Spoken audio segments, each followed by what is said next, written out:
Now, if you're looking for a job right now, a new report out today shows there are a lot of vacancies out there, but it's not all good news. Now, because of this growth, the money you have to spend on a loan, well, it could keep going up.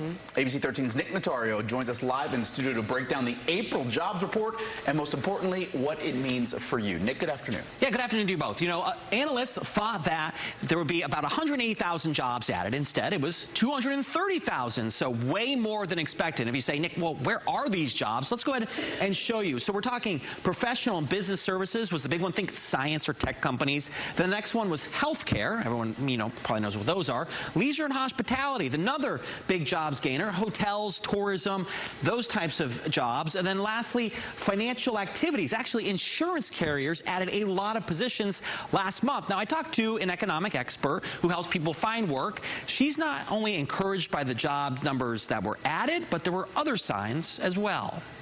One of the elements that really jumped out at me was that in the month of April, we had nearly 350,000 more people who decided that they're ready to enter or re-enter the workplace that were out for their own choices, not because of lack of jobs. And that really merges with the fact that even though we're still in this great forward progression of more jobs, there are still more jobs that need to be filled.